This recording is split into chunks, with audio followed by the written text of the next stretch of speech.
It's Fans Corner. Welcome to it, and thank you so much for making time for us once again. Now we are shifting our attention to the Nedbank Cup, the Cup of Dreams.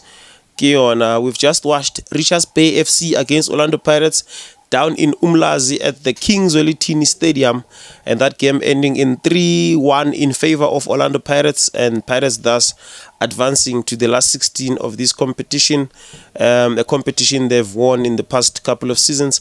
And crowd attendance down in Umlazi, I think I was impressed.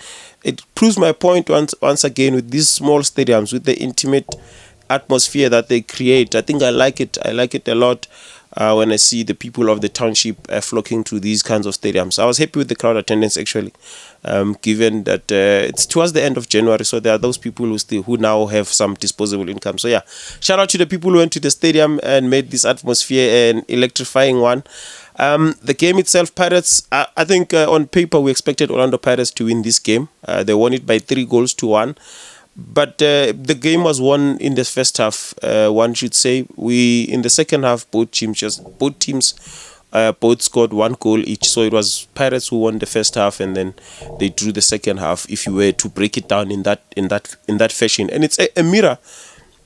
I mean, the score is basically a mirror of what happened in the two halves. Pirates played more in the first half and won the game in the first half. I think the biggest mistake that Richards Bay may have done in the first half was to try to play football in the first half, and I think they went there to try and throw the game at Orlando Pirates, and they were caught many times, and they just couldn't handle the combination of Nkota, Maswanganyi, and Relebohile Mufokeng. The two combined twice in the first half. The three actually combined twice in the first half to score 2 goals, and it was just a bit too much for Richards Bay to come back from.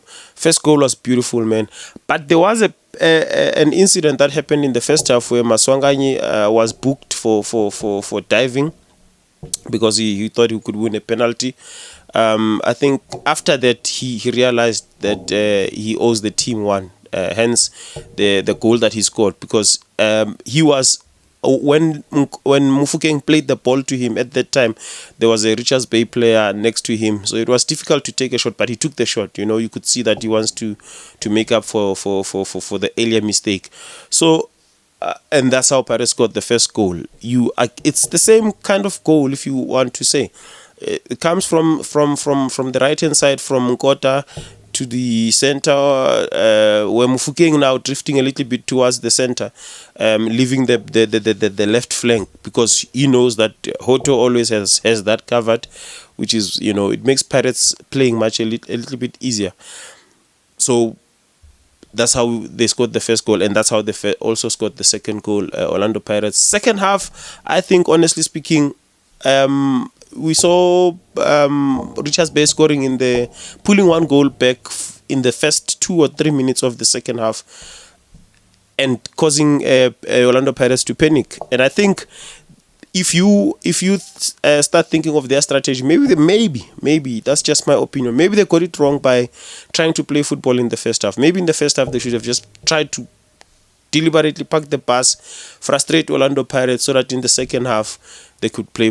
They could try and score the way they did in the first half. In the second half, they scored in the second or third minute of the game of the second half, and Pirates started panicking at that particular time, and we saw them creating even more chances. I think what also cost them is what I referred to in previous videos as the small team syndrome, the small team player syndrome, especially in South Africa. Is quite evident. These players, whenever they play the so-called big teams, they want to shine more than the team. It's about the team. If the team wins, we're going to talk about you even more, because you advance to the next stage. But now you have these players, when they have the opportunity to pass the ball to a person in a better position, they try to shoot and try to grab the headlines. Unfortunately, it doesn't work like that in football. It is a team sport at the end of the day, and that cost Richards Bay a few goal scoring opportunities.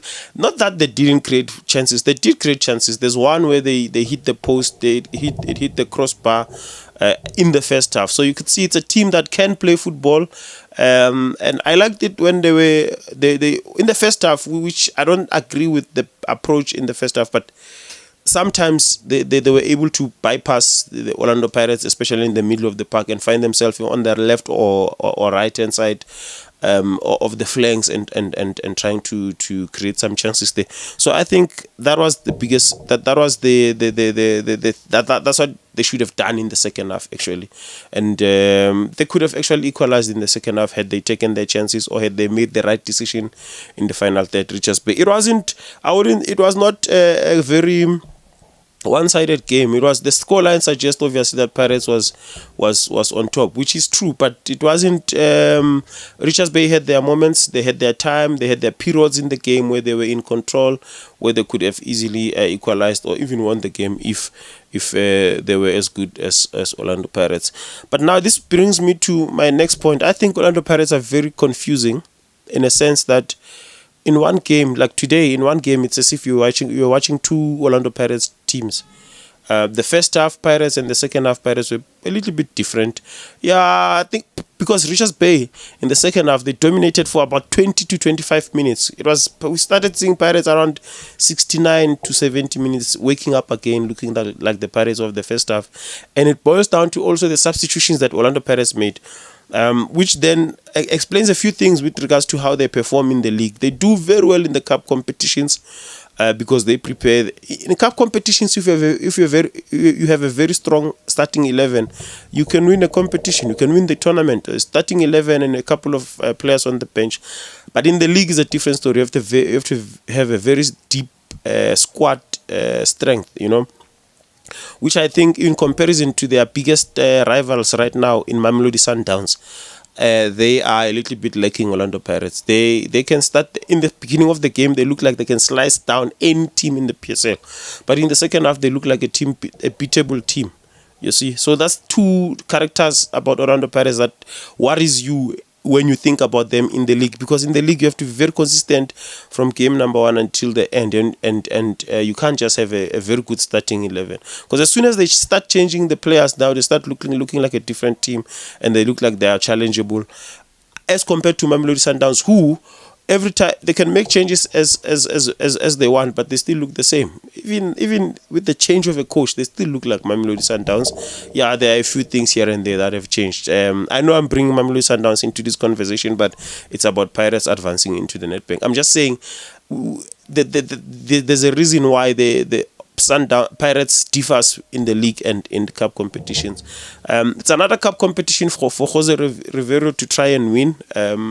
We know he's won this already. He might. They are the defending champions, so he'll probably try and defend it. They are through into the last 16. We'll see what the draw looks like for them. This was one. They had a tougher. I would say they had a tougher draw in this last 32 compared to the likes of Mamelodi Sundowns and Chiefs, who got the non-league playing teams or the lower division teams. So but they got the job done at the end of the day. But I have to say that front three of Orlando Pirates, I think Pirates, just to throw something in, I think Pirates are one of the teams that when you look at them, they don't need a striker. They can just play without a striker.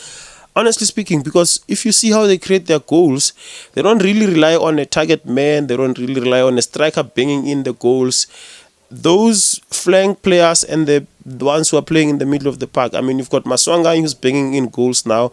You've got Mbata who's also banging in goals. You've got Relebohile Mofokeng on the left who's banging in goals. You've got Nkota on the right banging in goals. So the target man, the number 9, doesn't seem to contribute as much goals in the Orlando Pirates setup. So I don't think they are a team. I'm not saying they should. I'm just saying like they're not in a crisis of saying we need a striker like some of our favorite teams. Yeah, so I think that makes it so interesting for Pirates, because the goals are coming in from all over the park. It's a beautiful balance to have in the team, so that you don't rely on one player to score the goals. In terms of creation, yeah, they rely a lot on the flanks in Mofokeng and and Nkota right now, but also Dion Hoto cannot be forgotten. He can also create chances as well, and also bang in some couple of goals as well. Otherwise, thank you so much for making time. This has been Fans Corner. We meet again in the next one. Our next video, we are going to be looking at Kaizer Chiefs against free agents in just a couple of hours time. Please make sure you look out to you watch that particular video when it comes out. Otherwise, thank you so much for your time. This has been Fans Corner.